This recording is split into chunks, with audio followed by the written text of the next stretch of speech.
कल चमन था, आज सेहरा हुआ, देखते ही देखते ये क्या हुआ। ऐसी ही कुछ हालत झारखंड के रामगढ़ जिला के कुज्जू कोयलांचल की हो गई है। कुज्जू कोयलांचल जो एशिया का एक प्रमुख कोयला मंडी है, कोल इंडिया लिमिटेड के द्वारा कोयले की ई ऑक्शन कोयला बिक्री के लिए लागू एक नीति सैंपलिंग और बैंक गारंटी नीति लाई है। इस नीति के अनुसार कोलियरी से ट्रकों में लदे कोयले की हर 8 दिनों के अंदर कभी भी सैंपलिंग कर जांच की जाएगी। उसमें जिस प्रकार का क्वालिटी का कोयला मिलेगा, रेट लगाकर व्यापारियों को पैसा लिया जाएगा और उसके लिए बैंक गारंटी ली जाएगी। इस नीति के विरोध में कोयला व्यापारी, सप्लायर, ट्रांसपोर्टरों में भारी आक्रोश है।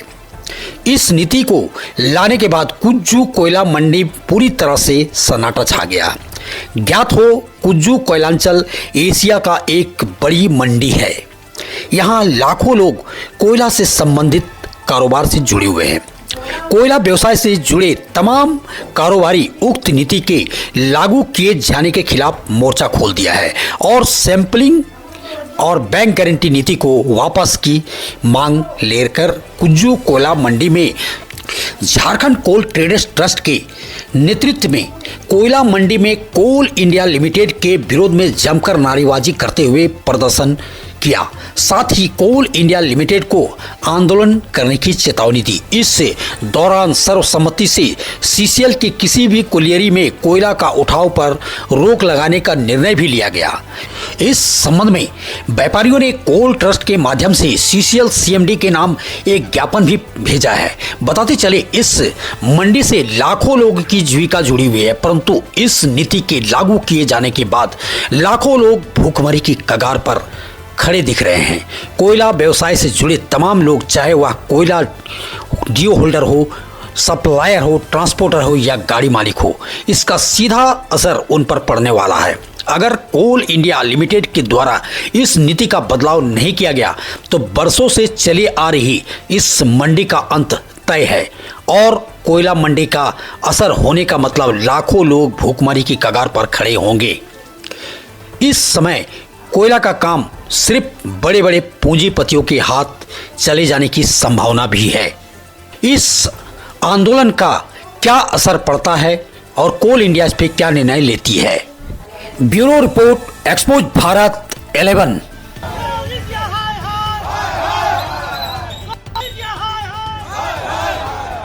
इसलिए क्या जा रहा है ये प्रदर्शन हम कोयला व्यवसायी सब इसलिए कर रहे हैं कि कोल इंडिया द्वारा 1/10/2025 से एक नया ये लोग नियम लागू कर रहा है।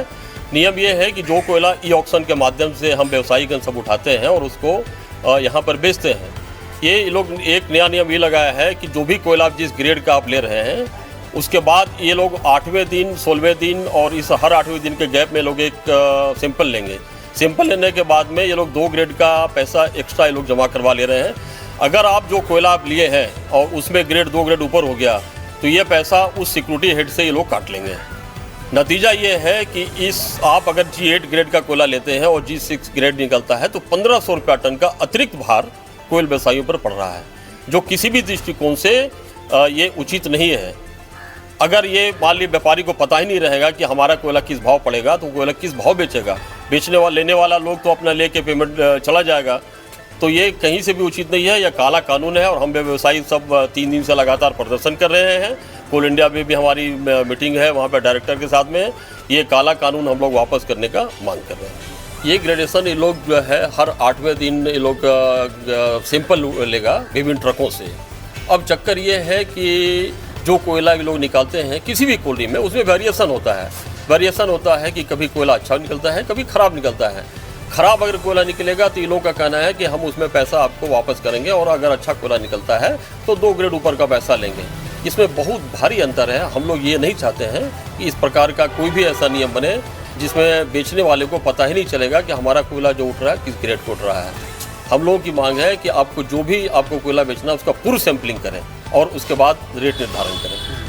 ये पूरी तरीके से समझिए एक दुर्भाग्यपूर्ण है हम लोगों के लिए। जितने भी मध्यम क्लास के लोग हैं यहाँ पे सफ़र कर रहे हैं और ये एकदम एक्सेप्टेबल नहीं है। हर लेवल के जितने भी यहाँ पे हम लोग जुड़े हुए व्यवसायी हैं, जैसे ट्रांसपोर्टर हो गए, सारे लोग इस चीज़ से परेशान हैं और ये चीज़ एक्सेप्टेबल नहीं है मार्केट में। हम लोग इसको टोटली बॉयकॉट कर रहे हैं। इस वर्ग में हम लोग जितने भी लोग हैं, सारे लोग हम लोग नियमतः 2-4 दिनों से अभी तक है और आने वाले समय में हम लोग इसको एक्सेप्ट नहीं करने वाले हैं। तो सर बहुत दिनों से चल रहा है, इसमें असंख्य लोग इससे रोजी रोटी उसका चलता है। इसमें हमको लगता है, कुछ लोगों का कहना है 50 लाख, हम कहते हैं कि इसमें 50 करोड़ युवा इससे प्रभावित होगा। इससे गाड़ी वाला प्रभावित होगा, ट्रक मालिक प्रभावित होगा। इसमें 50 करोड़ लोग से भी ज़्यादा इसमें प्रभावित होगा। और इस नियम को हम लोग कदापि नहीं मानने के लिए तैयार हैं, चाहे जो हो जाए। इसके लिए जितना संघर्ष हम लोग को करना पड़ेगा, बिल्कुल हम लोग खुल के उसका विरोध करेंगे। और आज हम लोग रोड सेल को बंद किए हैं, आगे जो कमेटी हम लोग का तय करेगा उसके अनुसार हम लोग इसको बृहद रूप से इस सम्मेलन को हम लोग आगे बढ़ावेंगे। लेकिन हम लोग ई ट्रस्ट, ई यूनियन कभी झुकने के लिए तैयार नहीं है। इसलिए हम लोग का कोल मंत्रालय से कहना है कि माननीय महोदय, हम लोग का रोजी रोटी के देखते हुए इस पर पुनः विचार करें। नहीं विचार कीजिएगा तो हम लोग पूर्णतः रूप से इसको बृहद आंदोलन के रूप में ले जाएंगे, चाहे इसके लिए हम लोग को जो कुछ करना पड़े। हमारे चैनल को सब्सक्राइब करें, लाइक करें, शेयर करें, कमेंट करें। एक्सपोज भारत 11।